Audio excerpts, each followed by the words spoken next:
Entre julho e agosto agora, foi oferecida ao Brasil vacina da Pfizer contra a Covid-19.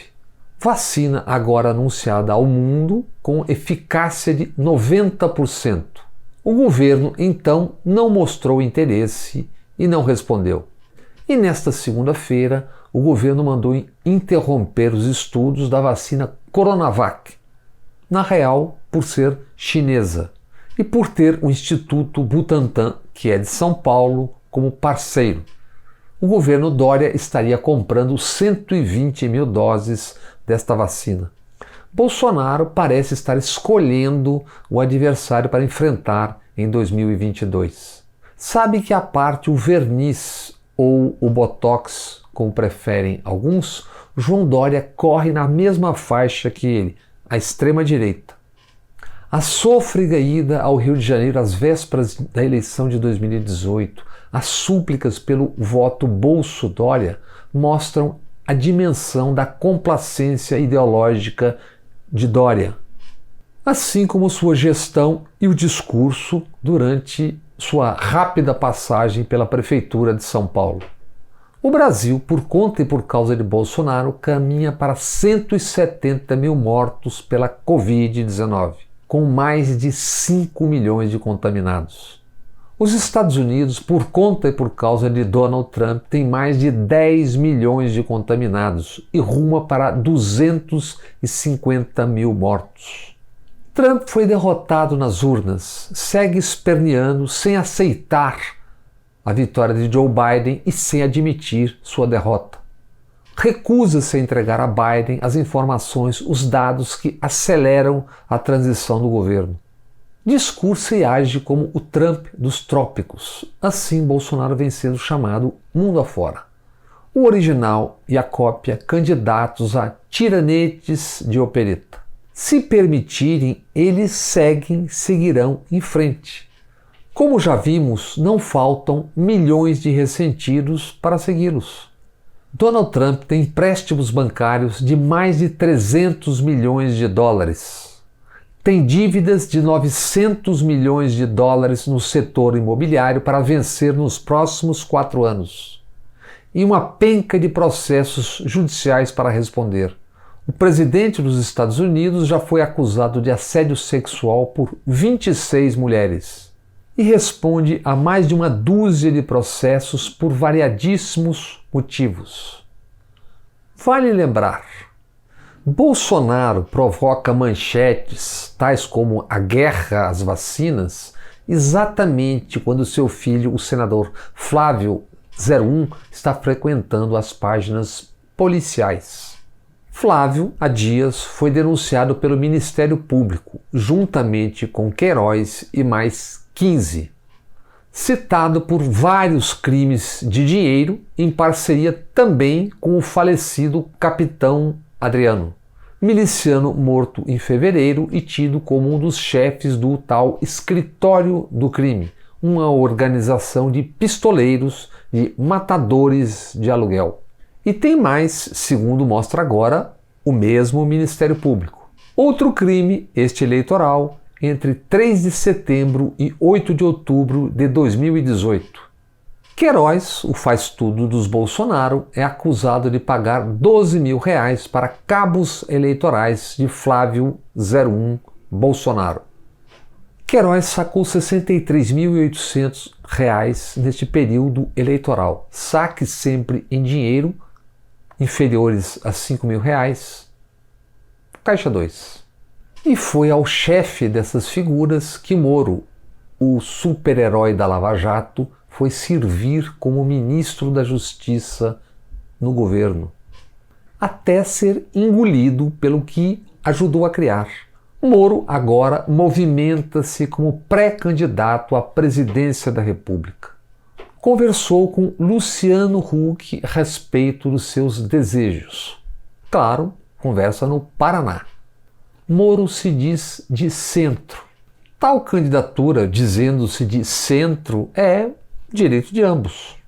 Alexandre Frota e Felipe Melo, aquele do Palmeiras, por exemplo, eles podem formar uma chapa de centro para 2022. No Twitter, Moro anda dando indiretas sobre corruptos e corrupção. Sobre Moro é possível dizer o mesmo que é possível dizer sobre João Dória. Escolhendo-se a versão poliana, Moro e Dória não enxergaram os significados de Bolsonaro e do bolsonarismo. Na versão crua, real, por fome de poder, fingiram-se de cegos. Se não enxergaram a barbárie escancarada, o que, além do espelho, esses dois senhores enxergam ou enxergarão como políticos? Que visão de estadista teriam? Eleição dos Estados Unidos e ainda os ensinamentos. Primeiro, para os donos do dinheiro no Brasil, o poder real. Devem ter aprendido o que foi, o que é, entregar a geopolítica de um país para sabujos, que se agacharam para Donald Trump e os Estados Unidos e terminaram isolando o Brasil do resto do mundo, salvo para alianças com os piores do mundo nos piores temas. Isolaram enquanto agrediam e ofendiam continuamente a China, o maior parceiro comercial do Brasil e a caminho de ser a maior potência do mundo. E ofenderam e agrediram por que razão? Por esta ser a nata da jecaria, que tem uma incompreensão irresponsável e até criminosa dos interesses do Brasil no mundo. Agora, sem rumo, mas fingindo-se de importante, Bolsonaro será um dos últimos chefes de Estado do mundo a cumprimentar Biden pela vitória. E isso se o fizer. Lições também para o jornalismo. Há momentos em que a anunciada objetividade diante dos fatos deixa de ser o que diz ser e se torna uma farsa. Trump estava mentindo, dizendo ter vencido as eleições e acusando democratas de fraude e de roubo das eleições sem exibir evidências para tanto. O que ele fez em redes nacionais de TV foi atiçar as ruas, e ele teve 71 milhões de votos, e pregar um golpe de republiqueta. E tornou-se urgente dizer isso, como foi feito, com as 3 maiores redes de televisão dos Estados Unidos dividindo a tela com o presidente e denunciando as mentiras para milhões de telespectadores. Em 1999, Bolsonaro deu entrevista para a Band no Rio de Janeiro. Então, um inexpressivo deputado federal, Bolsonaro defendeu uma guerra civil que matasse pelo menos 30 mil.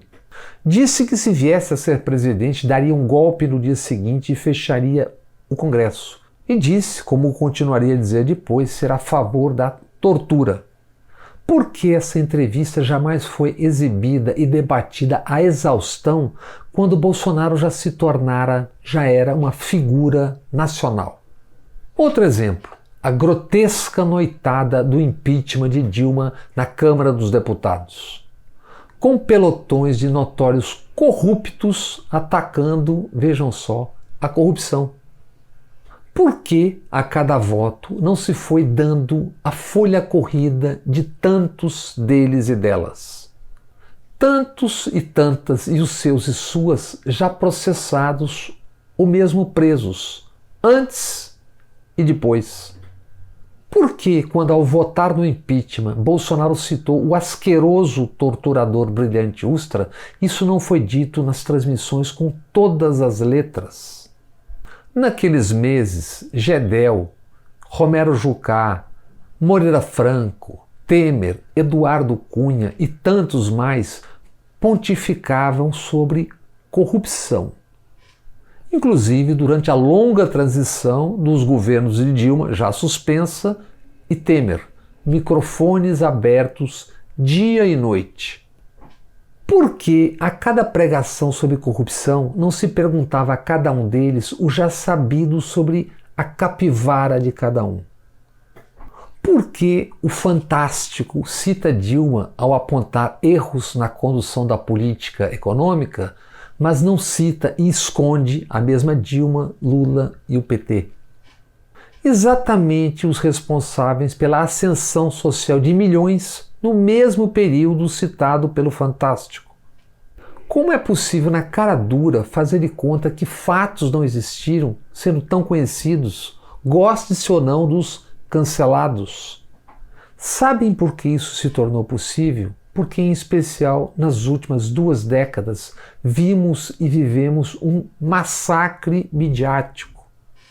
E, em nome da retomada do poder, a política como um todo foi tornada o mal. E o apodrecimento do sistema político partidário empresarial martelado como fruto apenas de um grupo. A chamada esquerda, petralhas, comunistas, bolivariano, esquerdistas, esquerdopatas, toda aquela rotulação tão calhorda e emburrecedora, mais semente para essa monumental ignorância que nos assola. Essa onda de estupidez, de ignorância, encurralou, constrangeu a muitos, que ainda têm medo de citar Lula, Dilma, PT, esquerda, salvo se for para esculhambar e rotular. Quando se diz isso, que são fatos, correm a buscar o carimbo, esquerdopata, petralha, bolivariano. E quais instituições, partidos, políticos, mídias diziam e mandavam e mandam dizer apenas isso? Por favor, façam uma lista. Federação por federação, confederação por confederação, mídia por mídia, porta-voz por porta-voz. Não há chance de errar. Recordemos: MDB, DEM, PSDB, Eduardo Cunha, Gedel, entre tantos outros, chefiaram a campanha anticorrupção, sob estrondoso silêncio cúmplice das grandes mídias e das vozes dos seus pequenos. Isso que deu nisso aí partiu exatamente dos piores. Justamente, tantas vezes, os mais corruptos e seus sócios, os mais ferozes ou seus capatazes e, para, infelizmente, os mais ignorantes, com espertalhões e espertalhonas que se transmutam com o vento e seguem pontificando. Os Estados Unidos têm enorme e riquíssima história. Seu poder imperial, como todo e qualquer império, foi imposto também com guerras, armas, violência, crimes, atrocidades e, no caso, com a decorrente força da sua moeda, o dólar. Mas desde o século XX, os Estados Unidos avançam nos corações e mentes mundo afora, também com o que sua história tem de melhor. Música, cinema, literatura, ciência, tecnologia, esportes, o soft power estão aí, estão aqui. Goste-se ou não, não há como negar isso. Já Bolsonaro, sendo o que e quem é, encarnou e trouxe para o imaginário dos seus e de massas de desinformados o que os Estados Unidos têm de pior. Isso personificado na figura de Donald Trump. Ao lambê-lo tão descaradamente, com tanto empenho, e durante todo esse tempo, Bolsonaro tornou-se sócio na derrota de Donald Trump, que agora cai em seu colo, ou vice-versa.